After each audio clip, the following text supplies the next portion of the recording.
You know, since we're starting this episode on a good year, we might as well start from the bad and end with the good. So let's start out with some of the awful releases in 1994. One of the newest consoles released for this year was none other than the 3DO. This console promised the public that it was going to offer gaming like we've never seen before, and the hype in the ad campaign kept so much promise to the system. When everyone asked what was so special about this system, their answer was Jurassic Park Interactive. So was this game good at all? No, it wasn't. In fact, it was worse. So how can the concept of fighting dinosaurs sound terrible? This is perhaps the most uninteresting point-and-click game, and whenever there's some interesting parts of the game froze when they're trying to show animation of your character dying. Have you ever had to wait for a game just to show a game over screen? Jurassic Park Interactive was the first nail on the 3DO's coffin, and yet it's only preparing itself for the rest. You're looking at one of the biggest failures in gaming history that overflooded so many uninspiring games from average to some of the worst games ever. If you don't believe me, you should check out Plumbers Don't Wear Ties and see how unentertaining that game really is. It's nothing more than just photos and audio. Even if you find some good 3DO games, good luck in trying to find a place in your house to put them because the 3DO game case are just too tall. So tall, in fact, it doesn't even fit in many bookshelves. But to put a cherry on top, it has a memory system input, but it only has 32 kilobytes. 32 kilobytes? Not even one MP3 file could even fit that much space, so you could save a little number of games with that little amount of room. Not only that, you couldn't even delete your saved games, so once your memory is full, you can't change it. So why the hell are there people bashing the Sega CD when it offered so much more megabytes for that add-on's memory input? Overall, the 3DO sucks in making 3D games, having no one in the company know what they're doing, nor could they even make good games for it. Out of all the garbage from the 3DO, and believe me, you have no idea how many there are, there's at least one game worth mentioning. And come on everybody, you know what this game is. It's actually the debut of my favorite video game character, Gex. It's about a wisecracking anthropomorphic gecko named Gex that was pulled in the media dimension and must fight his way back home and stopping Rez from global domination. What's really interesting about this 2D platformer is that you can crawl on surfaces and occasionally hearing the voice acting of Gex, voiced by Dana Gould himself. I'll take this, and this, and this.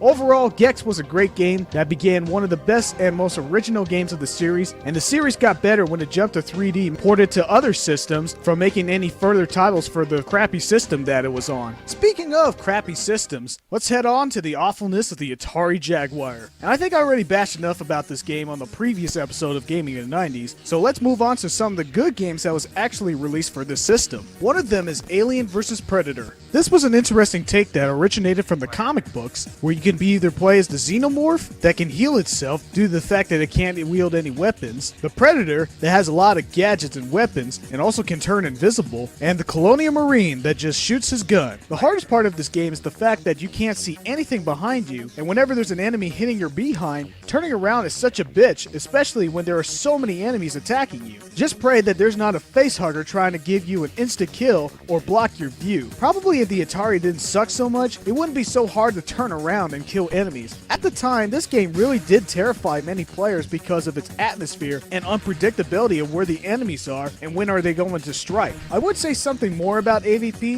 but it's literally 3 games in the price of 1, and what else can I say? It's a Doom clone, and perhaps it's the first victim being called that, since it has already been a year since Doom was released. But if there's anything original that came out in the Atari Jaguar, it had to be Tempest 2000. This was way before the Geometry War existed, and put a new twist on the shoot-'em-up arcade gameplay, having incoming objects to appear in 3D, trying to destroy all objects trying to touch the line that he's in. It's very addicting once you play it, and all that matters is furthering each level to beat the highest score, and it gets harder the more levels you beat. As much as these consoles sucked hard, as a result why many of these good companies refuse to sell their games on those systems. I even pity most of the owners of those consoles that could not enjoy many of the multi-plat titles that was skyrocketing on the Sega Genesis and the Super Nintendo. We had arcade classics from last year like NBA Jam and Mortal Kombat 2 having their port on multi-plat consoles, making players go crazy in their living rooms just like in the arcades, even despite their console limitations. We also had great titles that were its own legit multi-platform title. One of them them is a classic called Earthworm Gym. This run-and-gun 2D platformer is perhaps one of the most well-animated 16-bit games ever created because its presentation is like a Saturday morning cartoon. Everything has an expression or an over-exaggeration and has a lot of great variety of gameplay challenges. It's no wonder why this title was so successful upon its release because this game has pushed all the limitations on all the 16-bit consoles that it was ported to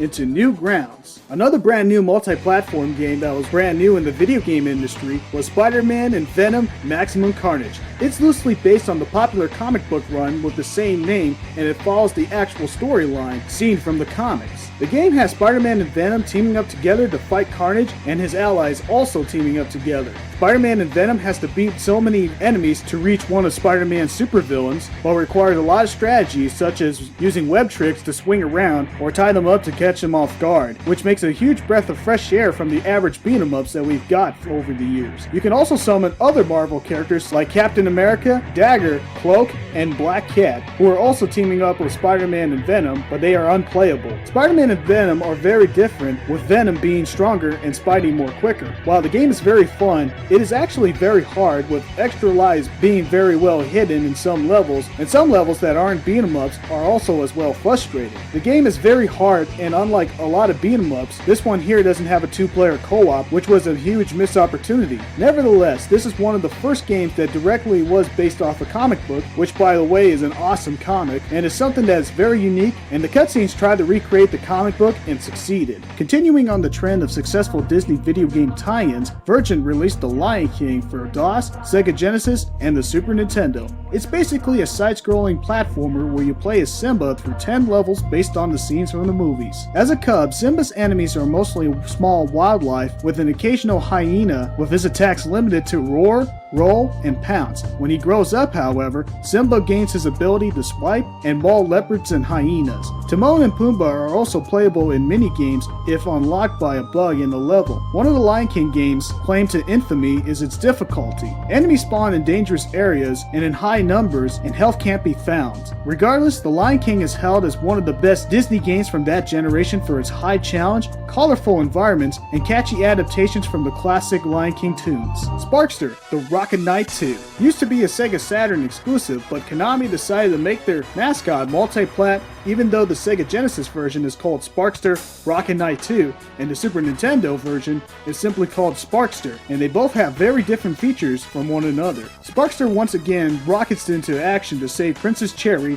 Princess Sherry's cousin, and the kingdom from King Ghidorah and his army of lizards. Sparkster's gameplay is very similar to its precursor, and the game is largely functions as a 2D side-scrolling platformer with an auto side-scrolling airship stage being the lone exception. The player is able to jump, attack with Sparkster's sword, or use his rocket pack to fly. The primary gameplay difference is how they used the rocket pack. In Rocket Knight Adventure, it had to be changed manually and took a relatively long time to do so, but in Sparkster Rocket Knight 2, the pack charges quickly and automatically, allowing the player to use it more conventionally and remain airborne indefinitely. But the main difference between the game and the rest of the series is the inclusion of 6 secret swords hidden within the levels, as well others earned by clearing the prologue level. A player who obtained all 7 will face the final boss as Golden Sparkster, who will be more powerful and faster than our hero. This is in fact a true underrated platformer sequel, and never again has Konami used this little fella after having disappointing sales for the second time with the series. Heading on to computer games, they were skyrocketing to the fun factor of video games with improved graphics and even unique gameplay innovations. However, there was one game that was a copycat sequel from its original, Doom 2. There was hardly anything wrong with the original Doom, but it sure seemed as if this title was rushed out just to cash out the title. It did successfully by adding new features like making your character move faster, new level designs other than just being out of hell on Mars, new weapons like the double-barrel shotgun, and new enemy types that are even harder to kill than many of the enemies seen in the first game. It's funny that we used the term Doom clones on many first-person shooters in the early 90s, but Doom 2 was a Doom clone of itself because it hardly did anything revolutionary to the genre, and yet it won't be the first series that released countless sequels and have no originality, unlike System Shock. System Shock took the formula from the previous first-person shooters before it and upped the ante by making the player play as a hacker trying to stop the supercomputer AI named Shodan. Showdown is so powerful and intelligent that she believed that she was a god and created many mutated cyborg zombies to conquer the space fortress. At the time, this game frightened many players by seeing devoured corpses lying on the ground, hearing audio logs before their time of the death, frightening storytelling that would make H.P. Lovecraft smile, and even seeing monsters creeping out unexpectedly. You could say that this is a weak first-person shooter due to the fact that the game has outdated controls, but it's more like an advanced action RPG. Never has pointing and clicking in the game has ever been this much fun. Being that this game was released a year after Doom was a huge step in gaming thanks to the genius mind of Warren Spector that later becomes a huge name in the gaming industry. Another great title that revolutionized the first-person gameplay is Elder Scrolls Arena, aka the first game in the Elder Scrolls series. The game was meant to be a gladiator game at first, and you would have to take a team of gladiators to travel around the world and become the grand champion in Imperial City, but that idea scrapped after developers added side quests in the game and they reworked the story. In this game, you can travel all over the land of Tamriel, and you can spend up to an hour just making your own character. You have access to all the fast travel locations right away, so you won't have to walk everywhere in the game. The game is played in the first person, and you use your mouse to perform your attacks. This game has many locations and thousands of NPCs to talk to, and this game is one of the first games to have a day and night cycle. Whew, there's so many games in first person that it's not even funny. But getting off to the video games that are in first person, we finally have a game that revolutionized the real-time strategy game gameplay and Blizzard's classics simply known as Warcraft, Orcs and Humans. This is every fantasy nerd's dream come true, having humans and orcs in a war between each other, building an empire only to use them to do battle. Being played in real time, it could have been a problem for newcomers, even though everyone in the gaming industry was used to strategy games that was turn-based, but the interface was so simplistic and efficient that anyone could pick up and play, where you can click and drag your character or an object selection and do whatever you command them to do. Though this game had a lot of limitations, only to have a total of 4 characters to select in your command all at once. However, Blizzard offered so much variety giving into Warcraft, especially the new multiplayer competitive feature, which is a huge improvement over Doom 2 that originated the RTS gameplay. Today, Warcraft is one of the biggest franchises in the gaming industry, and it only got better from here on out. While PCs have been oversaturating games that are in first person and creating new gameplay features while doing it, arcades as well have skyrocketed their own innovations, like the very first 3D racing game, to the simplicity of the old school puzzle games like Puzzle Bobble. To even bring even more excitement on the arcade scene, SNK made an ingenious idea of putting one of the biggest crossovers ever done in video game history using previous fighting game series like Fatal Fury, Art of Fighting, and Samurai Showdown all clashing down together in this very game called The King of Fighters 94. Having the player to choose up to 3 different characters from either 3 of the series. Since King of Fighters 94 has been hugely successful, this opened doors for future fighting games to create more crossovers to bring everyone's fantasy fights to come to life. I know most of you guys have been waiting for me to discuss about Sega versus Nintendo again, but you should all remember that both companies were not only competing each other on both consoles and handhelds, but they also competed against each other in the arcades as well. In 1994, Sega had offered Virtua Fighter in Daytona, USA, but Nintendo had finally released a game that would soon be released on their upcoming console, which they called the Nintendo Ultra 64, and that game is simply called Killer Instinct. Talk about one of my favorite fighting games of all time. Nintendo took a huge step teaming up with Rareware in creating new 3D graphic sprites that brought something new on the fighting game table. Though it borrows the formula from Street Fighter's balanced gameplay and Mortal Kombat's brutal violence, it stands out as its own as being a game notable for its combo system that are worth taking just to hear the announcers shout. Never was there a game that made dozens of attacks, crazy move sets, offered this incredible amount of speed, and incredible animation that was never seen before. Heck, Any arcade room that had Killer Instinct is bound to have large lines of people waiting to have their turn to play. This is the game that has so much promise that it was going to be the next step in gaming, and as well going to be on the Nintendo Ultra 64 the following year. And does Nintendo offer what they promised? Well, tune in next episode to find out. Other than that, there's nothing more I can say about Killer Instinct than what I've already said in my review, so if you want to know more about the game, check it out yourself. In the meantime, there's one arcade classic that has never been ported to consoles that really does need to be notified. Capcom has been the king of arcades, already releasing dozens of versions of Street Fighter everywhere, but they took the Street Fighter engine and made something unique with it.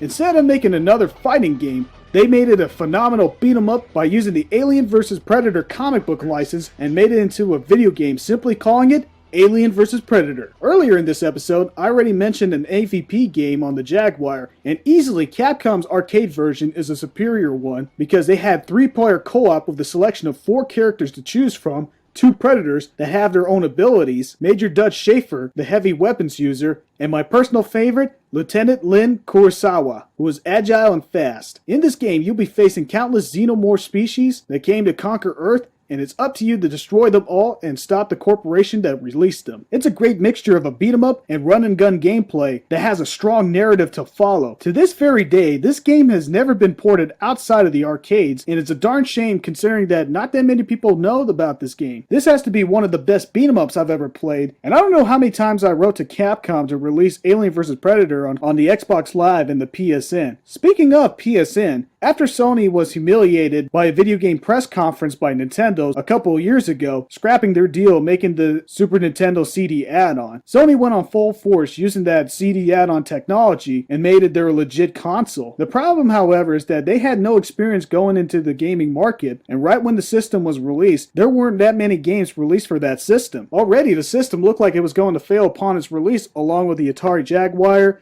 3DO, and Philips CDI. But this was a new breathing console that promised a lot, that it was going to be the future in gaming. And with that kind of statement, they even put insult to injury by having their own mascot, Polygon Man. Oh my god! That's the scariest motherfucking thing I've ever seen!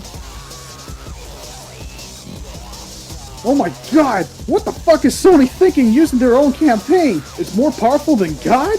Jesus Christ! Were they really desperate to make us believe that? More powerful than God. I don't even know how the fuck they got away with that kind of campaign. This is just completely wrong. It's no wonder why so many people didn't buy this ad campaign when the PlayStation 1 first started. Well, since this is a brand new console, we'll just have to wait and see how Sony performs well in the gaming market in the following episodes of Gaming in the 90s. Now moving on to consoles that have actual great variety of games for this year, the Sega Genesis have finally released one of the biggest titles they've ever had in their years in the gaming market. After 3 consecutive years of releasing Sonic games, the next one was going to be bigger, even faster, and even more wild and exciting than the other Sonic games in the past. Sega fans everywhere grew desperately for this title to be on everyone's hand, and finally it has come. Sonic the Hedgehog 3.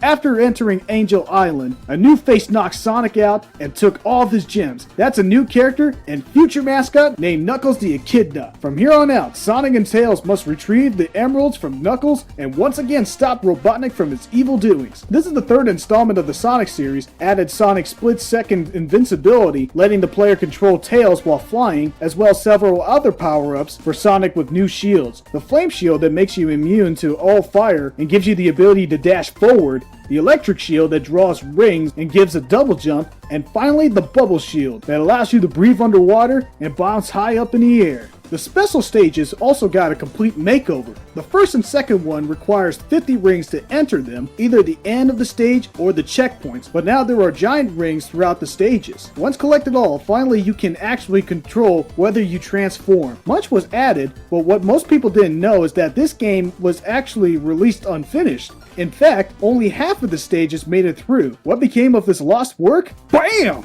8 months later, Sonic and Knuckles, locking on its own, It basically is Sonic 3 with Knuckles instead of Tails, different stages, and no save system. The reason why the cartridge of Sonic and Knuckles looks so different is that you can attach another Sonic game on top of it and be able to play with Knuckles. Popping Sonic 3 on it will not only let you play as Knuckles in the Sonic 3 stages, but also carry on over a save file, and these stages begun as Zone 7 and behind. Knuckles can't jump as high as Sonic or Tails, but can glide and climb walls. Knuckles actually has different routes on most of the stages that are notably more difficult than Sonic and Tails. Also, if you have all Several Emeralds by Zone 7, you trade them all for a chance for a Super Emerald. By collecting all of these, you not only get the true ending, but can go beyond Super Sonic, including the short-lived Hyper Sonic, Hyper Knuckles, and even Tails gets super form. Locking Sonic 2 on Sonic and Knuckles allows you to play Knuckles on it, even though he has no partake of the story. This was accomplished because of how well Sonic 2 was programmed. Other than being able to glide and climb, the only difference in gameplay is that the special stages requires 10 less rings, and you keep the rings you had after entering the special stages. This makes it more easy to collect all 7. Unfortunately, it's a shame that Sonic and Knuckles can't work on Sonic 1's attachments. Due to the limitations of the Genesis, Knuckles' red palette messed up some of the sprites within the game. So instead of this, we were treated with this no way screen, which lets you place a shitload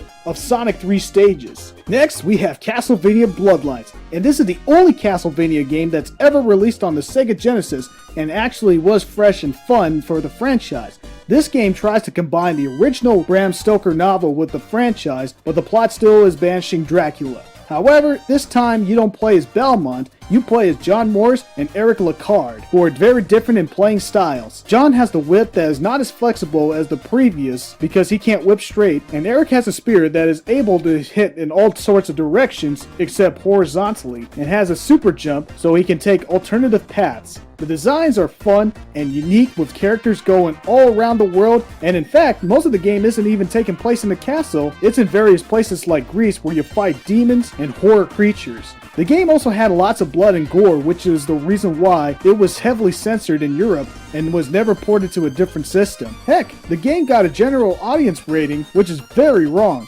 Castlevania Bloodlines is a great game in the Castlevania series that has a lot of enjoyment, and it's just as great as Super Castlevania 4. And finally, I've saved the best for last exclusively for the Sega Genesis. One of my all-time favorite Sega Genesis games, Shining Force. An absolute phenomenal RPG, especially for its time. The gameplay is an over-the-head strategy RPG, much like Fire Emblem, only without annoying permanent death feature. It's a lot of fun to level up characters, buy new equipment, evolve them, learn spells, and just watch the animation of each time they slaughter their enemies. This is definitely not a game that can be beaten in one sitting. On top of hours of addicting gameplay, the story is also great. It starts out pretty simple, a quest for both revenge and save the world from the evil Cain, but without giving into any spoilers, there are some legit and surprising twists. Everything about this game is very ambitious and ahead of its time, and it has not aged one bit. Play this game either on a collection, virtual download, or bust out the old Genesis. It is worth it, and it is, in my opinion, far superior than any RPG on any Sega console. And those are the great titles exclusively for the Sega Genesis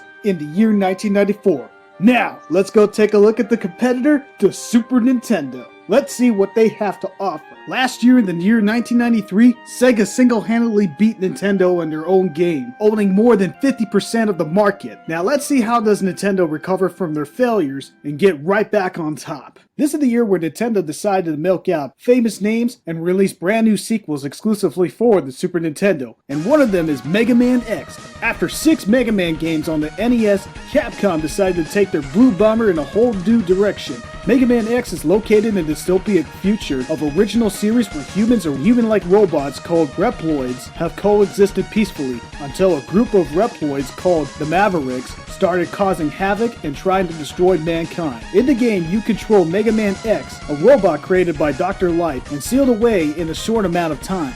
X and his friend Zero are trying to take down Sigma, the leader of the Mavericks, and to do so, X has to defeat 8 Maverick bosses similar to the Robot Masters in the classic Mega Man games. The gameplay is similar to the NES Mega Man games, but much more fast-paced and intense. Besides the classic features like the Super Shot and the dash, which functions similarly to the slide, X can perform a wall kick to climb on walls. You can also find additions to X's armor to make him more lethal and increase his defense. You can also pick up energy tanks, but this time you can fill them up with your energy before you can use them. The game is a fun, fast-paced, hardcore action with even more hardcore soundtrack with memorable melodies. It kicks off the X series of Mega Man games, the popularity of which has endured almost as well as the original series. Now, Final Fantasy III, I mean 6. Sorry. The real Final Fantasy III was not released in the US till a decade later, and Squaresoft are obsessive-compulsive people who can't have numbers missing in their franchise's chronology. This game has been regarded as one of the best RPGs ever made, not because of the gameplay, which uses an active time battle system that is very traditional, having random encounter enemies to gain new items, money, and experience points, which raise your level with a limit of 4 characters in your party that has their own special skill. But the coolest thing about this game is the feature of relics that really changes how you want to play your characters, making one of the richest games to ever appear on the Super Nintendo. However, it is the story that told one-of-a-kind narrative. It's a post-apocalyptic steampunk that mixes industrial technology with magic fluently, that has an emotional grip, that has characters that made soap operas look like a whimper, where a magical girl, Tara Bonford, is being hunted down by the evil Kefka that plans to destroy the world. The greatest thing about this game is how much it told a better story in video games, the style of new 16-bit sprites and animation, and most importantly, the character development. Nearly all the professional game reviewers gave it the highest score possible. It sold successfully on nearly every console it's been ported, as much as the Super Nintendo, and after all of its success, it deserved all the praise it's been getting, standing the test of time, survived generations of gaming, and has been re-released in almost every single gaming generation that still continues to be played and loved. It is personally my favorite Final Fantasy game, and not once did I spoil a single thing about it, because for those who haven't played it yet, still has a chance to try it out while they're still alive in this world. And getting down to another great game, we have Super Metroid. Metroid created the subgenre Metroidvania. Though the first 2 games of the series aged terribly, Super Metroid, however, is often considered the best game in the whole genre, and for good reason. This game is a textbook definition of non-linear, where there are no hints on where to go, and whenever you find something important, you are heavily rewarded with a new power-up that are very useful to move onward to the map. The atmosphere is the key factor of this game, and it is excellent when you feel like you're alone on an unfriendly alien world, and if you play this game in the dark, it is very chilling. The game is so heavily memorable thanks to the creative boss fights, imaginative power-up upgrades and new abilities, and even great variety of levels and enemies to change the experience as you go further. When you finish the game, you will have fond memories of what you've just went through. This game is very amazing for its time, and it's still an awesome classic that is not only the best Metroidvania game, not only just the best Metroid game, but it's considered by tons of people to be the best SNES game ever. However, it did not do well commercially, and it did not have another game in the series till 8 years later due to the fact that it was all because it was overshadowed by one Super Nintendo savior that has been considered as the best of the 90s. That game is the legendary title called Donkey Kong Country. This is a revival of the Donkey Kong series, with Donkey Kong Jr. all grown up with his sidekick Diddy Kong, going after King K. Rool, who stole the Kong's banana sand, and trying to conquer the islands. The gameplay has 2 Kongs going through levels while platforming, and has a unique tag team mechanic. You can switch between either Donkey Kong or Diddy Kong, and this leads to great 2-player mode, even though everyone wants to be Diddy because he's faster than Donkey Kong. There are also bonus levels which reward you with bananas if you complete them, and there are unforgettable animal buddies that are very fun to use and add variety to the gameplay. This is the very game that not only saved the Super Nintendo, but also helped Nintendo to be the #1 game in the video game market and beat Sega in the competition, but also helped helped Nintendo to retain its title to be the #1 video game company in the gaming market. The presentation itself was so amazing thanks to Rareware's groundbreaking technology, and it looks so good that it's sadly the reason why Donkey Kong overshadowed nearly every game in 1994. Every single track in the soundtrack sparkles like a Christmas song because it's very atmospheric and very catchy that you cannot forget it once you experienced it. There was a point in time where Nintendo oversold the new look of Donkey Kong that it almost looked like that Mario was going to be taken off as their #1 mascot. Seriously, if you were alive in 1994, the Donkey Kong madness was nearly everywhere that sold a video game. Never before was there a single Super Nintendo game that sold rapidly as Donkey Kong Country. This title single-handedly showed that you didn't have to use these stupid add-ons to make better graphics. You just need to be open-minded and push the limits on the system your game is running on. Rare became recognized around the world, and their partnership with Nintendo restored their status as the #1 video game company in the market, and never again was Sega ever on top. Hell, I remember people gave this much of praise back then when it was released. Donkey Kong Country is truly perfect. If you do not get this amazing new generation of Donkey Kong madness, you are stupid. Yes, I know, that's insulting, but it's also the truth. If you're a true video game fan, you will not hesitate in the slightest bit to buy this remarkable piece of video game history. Yeah, you see what I mean? The Super Nintendo exploded with Donkey Kong's ad campaign and used it as a new gaming mascot, grabbing everyone's attention. Almost everything that was Nintendo in 1994, you'll be seeing the face of Donkey Kong on it, and especially the Super Game Boy add-on. This add-on's purpose was to be able to play Game Boy games right in your big screen through the Super Nintendo. This has never been done before in any console, and it felt like a dream come true to finally see your Game Boy games on a better screen due to the fact that backlighting is very weak against sunlight and darkness when playing an actual Game Boy. It was the perfect time to actually sell the Super Game Boy, making Donkey Kong for the Game Boy to be the killer app add-on. With Donkey Kong Country on the Super Nintendo revolutionizing games with its pre-rendered graphics and atmosphere, the Game Boy needed Donkey Kong to help sales rise. So can this game top Super Nintendo's biggest games with breathtaking level and challenge? Seriously? Just the original Donkey Kong game from the arcade? Did Nintendo really think that this is the same quality level as to this? Well, as you complete 4 arcade levels, you are greeted with a whopping 97 new levels. Wow! These 97 new levels aren't the traditional Donkey Kong arcade format either, as you figure out how to get the big key into the door. Plus the new control scheme, which finally allows you to fall more than 2 feet, alongside with new moves such as higher jumps and being able to pick up enemies Super Mario 2 style with boss battles, made Donkey Kong for the Game Boy a huge surprise for all of us. In fact, Nintendo made this game a spiritual successor 10 years after calling it Mario vs. Donkey Kong on the Game Boy Advance. With so much Donkey Kong hype, we might as well at least talk about one Mario game. Ahem! I said Mario game. You know, Super Mario Land 3? Oh, Wario is in this game? Well, this isn't an awkward debut. Well, Wario is a side-scroller released on the Game Boy. It was an edgier and a more darker version of Mario that has the ability to rush through walls. Wario transforms like a Jet Wario, Dragon Wario, Bull Wario, and the game had 7 worlds, and it is known as one of the best side-scrollers on the Game Boy. So, let's decide who won the competition in the year 1994. Well, isn't it obvious? Nintendo completely won this!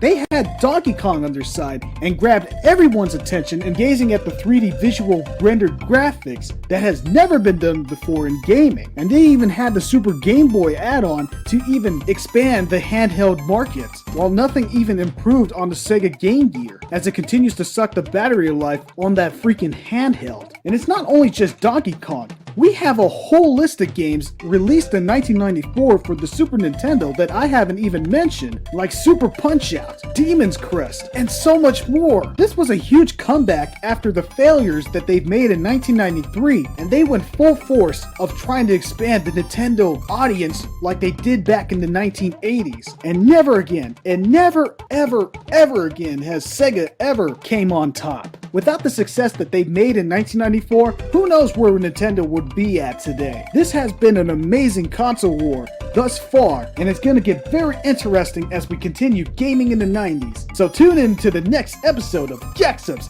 Gaming in the 90s. Super Nintendo, Sega Genesis. When I was dead broke, man, I couldn't picture this. 50-inch screen, money green, leather sofa. Got 2 rides, a limousine with the chauffeur. Phone bill about 2 G's flat. No need to worry, my accountant handles that. And my whole crew is lounging, celebrating every day, no more public housing. Thinking back on my one-room shack. Now my mom pimps an act with minks on her back. And she loves to show me off, of course. Smiles every time my face is up in the sauce. We used to fuss when the landlord dissed us. No heat, wonder why Christmas missed us. Birthdays was the worst days. Now we sip champagne when we thirsty. Damn right I like the life I live. Cause I went from negative to positive and it's all and if you don't know, now you know, you know, you know.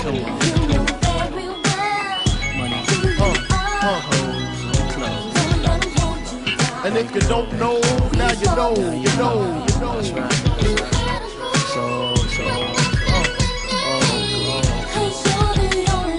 And if you don't know, now you know, you know.